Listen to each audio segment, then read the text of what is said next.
Selamat siang adik-adik, materi kita kali ini tentang tirani matahari terbit.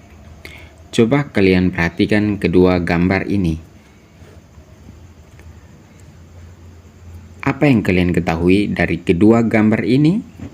Oke, materi kita kali ini yang pertama tentang masuknya Jepang ke Indonesia, dan yang kedua akibat pendudukan Jepang di Indonesia. Mari kita bahas yang pertama tentang masuknya Jepang ke Indonesia. Pada tanggal 7 Desember 1941, terjadi peristiwa besar. Pada saat itu, Jepang menyerbu pangkalan Angkatan Laut di Pearl Harbor, Hawaii. Nah, aksi Jepang ini merupakan sebuah gerakan invasi atau aksi militer yang kemudian dengan cepat merambah ke kawasan Asia Tenggara. Sehingga di Januari sampai Februari tahun 1942, Jepang menduduki Filipina, Pontianak, Balikpapan, Palembang, Tarakan atau di Kalimantan Timur, dan Samarinda, yang mana waktu itu bangsa Belanda masih berada di wilayah Indonesia. Mengetahui hal itu, sekutu tidak tinggal diam. Mereka kemudian membentuk komando gabungan. Komando itu bernama ABDACOM atau American British Dutch Australian Command, yang dipimpin oleh Jenderal Sir Albiraj W.L. Pusatnya terletak di Bandung. Selang beberapa minggu, Jepang berhasil mendarat di Pulau Jawa, tepatnya di Teluk Banten, pada tanggal 1 Maret 1942. Kemudian juga di Kragan, Jawa Timur, dan di Eretan, Jawa Barat. Nah, setelah itu, 4 hari kemudian kota Batavia jatuh ke tangan Jepang, tepatnya pada tanggal 5 Maret 1942. Setelah Jepang berhasil menguasai beberapa wilayah tersebut, akhirnya tanggal 8 Maret 1942, Belanda secara resmi menyerah kepada Jepang. Penyerahan kekuasaan kepada Jepang oleh sekutu dilakukan pada tanggal 8 Maret 1942 melalui sebuah upacara di Kalijati, Subang, Jawa Barat. Gubernur Jenderal Sergeant Starkenborg dan Jenderal Terporten menjadi wakil sekutu dalam upacara tersebut. Kemudian Jenderal Hitoshi Imamura menjadi wakil dari Jepang. Dengan berakhirnya upacara penyerahan tersebut, secara otomatis kemudian Indonesia berada di bawah jajahan Jepang. Pada awal pertempuran, Jepang berhasil menguasai pertempuran di Asia Timur Raya di kawasan Pasifik, yaitu melalui sebuah serangan cepat di Pearl Harbor. Serangan tersebut mengantarkan Jepang menguasai kawasan strategis tersebut termasuk Indonesia. Belanda yang menguasai Indonesia kemudian menyerahkan kekuasaan kepada Jepang. Setahap demi setahap, bangsa Jepang berhasil menguasai Indonesia dan mengkampanyekan berbagai propaganda. Materi yang kedua tentang akibat pendudukan Jepang di Indonesia. Dalam materi ini, ada 4 dampak pendudukan Jepang di Indonesia. Yang pertama, dampak politik. Yang kedua, dampak ekonomi. Yang ketiga, dampak pendidikan. Dan yang keempat, dampak sosial budaya yang terjadi di Indonesia pada masa pendudukan Jepang. 1. Bidang politik.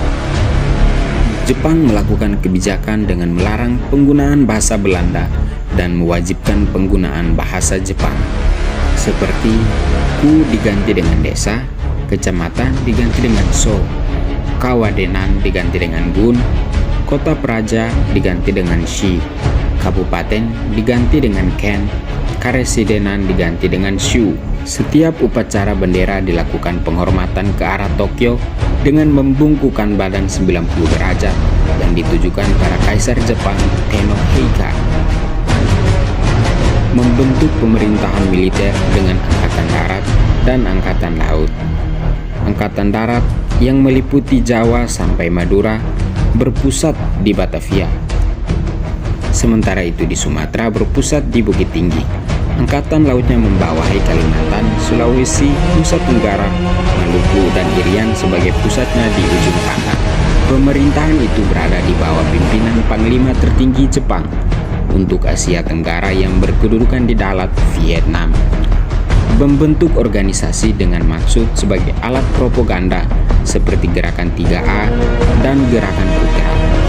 Tetapi gerakan tersebut gagal dan dimanfaatkan oleh kaum pergerakan sebagai wadah untuk pergerakan nasional.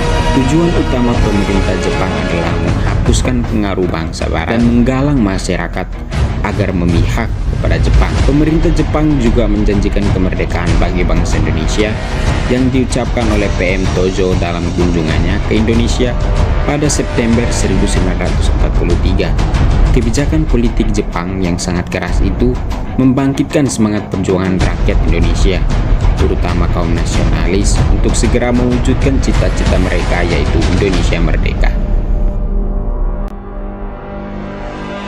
2. Bidang ekonomi. Kegiatan ekonomi diarahkan untuk kepentingan perang, maka seluruh potensi sumber daya alam dan bahan mentah digunakan untuk industri yang mendukung mesin perang. Jepang menyita seluruh perkebunan, pabrik, bank, dan perusahaan penting. Banyak lahan pertanian yang terbengkalai akibat titik berat kebijakan difokuskan pada ekonomi dan industri perang. Kondisi tersebut menyebabkan produksi pangan menurun dan kelaparan serta kemiskinan meningkat drastis. Jepang menerapkan sistem pengawasan ekonomi secara ketat dengan sanksi pelanggaran yang sangat berat. Pengawasan tersebut ditetapkan pada penggunaan dan peredaran sisa-sisa persediaan barang, pengendalian harga untuk mencegah meningkatnya harga barang, pengawasan perkebunan, teh, kopi, karet, tebu, dan sekaligus memonopoli perjualannya. Pembatasan teh, kopi, dan tembakau karena tidak langsung berkaitan langsung dengan kebutuhan perang. 3. Bidang pendidikan. 1. Keadaan pendidikan di Indonesia semakin memburuk. Pendidikan tingkat dasar hanya 1, yaitu pendidikan 6 tahun. Hal itu sebagai politik Jepang untuk memudahkan pengawasan. 2. Para pelajar wajib mempelajari bahasa Jepang. Mereka juga harus mempelajari adat istiadat Jepang dan lagu kebangsaan Jepang, kimigayo, serta gerak badan sebelum pelajaran dimulai. 3. Bahasa Indonesia digunakan sebagai bahasa pengantar di semua sekolah dan dianggap sebagai mata pelajaran wajib. 4. Melalui sekolah-sekolah itulah Jepang melakukan indoktrinasi. Para pelajar juga dianjurkan untuk masuk militer. Mereka diajarkan heiho atau sebagai pembantu prajurit. Pemuda-pemuda juga dianjurkan masuk barisan seinendan dan keibodan atau pembantu polisi. Dalam seinendan, mereka dijadikan barisan pelopor atau susintai. Bidang sosial budaya. Selain perekonomian rakyat habis digunakan untuk kepentingan perang, pengerahan tenaga kerja melalui Romusa semakin menyebabkan sawah-sawah dan tanah-tanah pertanian kehilangan tenaga potensial. Mereka dimobilisasi tidak saja untuk bekerja membangun sarana-sarana perang yang ada di Indonesia, tetapi juga dikerja paksakan di seluruh luar negeri, seperti di Burma, Myanmar, Muang Thai, Thailand, Vietnam, dan Malaysia. Perlakuan terhadap para Romusa sangat buruk. Banyak dari antara mereka tidak kembali lagi ke kampung halamannya karena meninggal dunia. Jugun Yanfu, selain pengerahan Romusa, pemerintah Jepang juga merekrut para perempuan dari berbagai negara Asia seperti Indonesia, Korea, Cina untuk dijadikan perempuan penghibur bagi tentara Jepang atau Jugun Yanfu. Pada masa pendudukan Jepang, kondisi pendidikan di tanah air berlangsung lebih buruk dibandingkan dengan masa pemerintahan Hindia Belanda. Jumlah sekolah menurun drastis. Beberapa kegiatan pendidikan di perguruan tinggi sempat berhenti selama beberapa tahun. Pada tahun 1943, kegiatan pendidikan di perguruan tinggi dibuka kembali. Selama masa pendudukan Jepang, kehidupan sosial dan budaya masyarakat Indonesia sangat memprihatinkan. Penderitaan rakyat bertambah karena segala kegiatan rakyat dicurahkan untuk memenuhi kebutuhan perang Jepang. Beberapa akibat pendudukan Jepang di bidang sosial budaya antara lain kesulitan proses komunikasi antar pulau dan luar negeri karena semua saluran komunikasi dikendalikan oleh Jepang. Kedua, semua nama-nama kota yang menggunakan bahasa Belanda diganti bahasa Indonesia seperti Batavia menjadi Jakarta dan Buitonjor menjadi Bogor. Kemudian mendirikan peninggalan bersejarah pada masa penjajahan seperti situs tugu, gua, bangunan berupa rumah tua, benteng sebagai tempat berlindung dan bertahan. Nah, dari berbagai bangunan buatan Jepang yang ada di Indonesia, tepatnya di Kota Kupang, terdapat situs cagar budaya Tugu Jepang yang sebagai salah satu bukti nyata bahwa Jepang pernah menjajah di negara kita Indonesia. Cagar budaya tersebut terletak di Kelurahan Penfui, Kecamatan Maulava, Kota Kupang, Provinsi Nusa Tenggara Timur. Ternyata menyimpan cerita mistik. Situs budaya yang menjadi salah satu objek wisata di Kota Kupang. NTT ini berada di Jalan Antonov RT 17 RW 18 Kelurahan Penfui, Kecamatan Maulava. Sejumlah situs sejarah peninggalan kolonial Belanda dan Jepang di Kota Kupang, NTT akan menjadi tujuan wisatawan. Kemudian dilihat dari letak situs Tugu Jepang tersebut, jaraknya juga tidak terlalu jauh dari Bandara El Tari.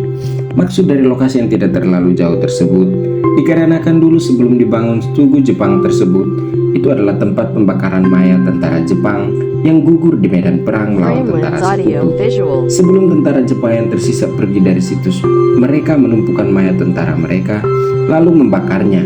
Kemudian pada saat hendak dilawan oleh masyarakat pribumi, mereka bisa pergi ke menara dengan cepat. Kemudian situs Tugu Jepang juga terdapat 3 tingkat undakan dengan 17 buah anak tangga. Undakan yang pertama, paling bawah terdapat 5 anak tangga, dan undakan yang kedua terdapat 6 anak tangga.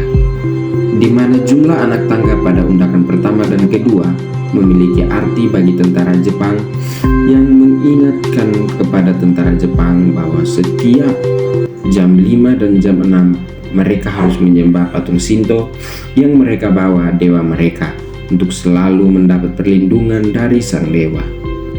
Kemudian undakan yang ketiga terdapat 6 anak tangga yang artinya mengingatkan mereka kepada 6 serdadu tentara Jepang yang selalu menyembah dewa mereka, yaitu dewa Shinto, untuk selalu mendapat perlindungan dari dewa mereka pada saat perang. Dan pada undakan ketiga pada bagian belakang situs terdapat ruang kecil ukuran 1 kali 1 meter itu dijaga oleh 6 serdadu Dai Nippon. 2 serdadu duduk menghadap ke timur, 2 serdadu menghadap ke selatan, dan 2 serdadu menghadap ke barat. Tujuan mereka menyembah patung Shinto ini agar bangunan Tugu Jepang tidak menjadi sasaran tembak dari pesawat Sekutu atau pesawat Belanda yang melintas daerah tempat di mana situs Jepang ini dibangun. Terbukti karena ada bekas bom di sekitar lokasi, tapi Tugu tidak kena bom. Menurut tentara Jepang pada saat membangun Tugu Jepang tersebut dengan puncak yang berbentuk persegi panjang, mengartikan bahwa tugu ini dibuat sebagai bentuk pengingat atau semacam tugu penghormatan terhadap para rekan tentara mereka yang sudah berpulang ke alam baka. Soalnya, bentuk tugu ini memang unik dan memiliki bentuk yang khusus di bagian dalamnya. Dari bentuk pemanfaatan situs cagar budaya Tugu Jepang sebagai sumber belajar sejarah untuk siswa SMA Singkarulus Penfui Kupang, setelah berkunjung ke situs cagar budaya Tugu Jepang secara langsung, dapat diketahui dari antusias siswa saat melakukan pembelajaran di situs sangatlah aktif mengikuti pembelajaran yang dilakukan. Mereka juga banyak aktif bertanya saat proses pembelajaran berlangsung. Selain itu, siswa merasa bersemangat saat dilakukannya pembelajaran di luar kelas. Hal ini dapat mengurangi kejenuhan siswa karena terlalu sering melakukan pembelajaran di dalam kelas. Hal ini juga memberi pengalaman baru bagi siswa karena sebelumnya belum pernah belajar ke situs cagar budaya Tugu Jepang. Respon siswa yang begitu senang dan antusias saat dilakukannya pembelajaran di situs cagar budaya Tugu Jepang menjadikan minat belajar sejarah siswa menjadi meningkat.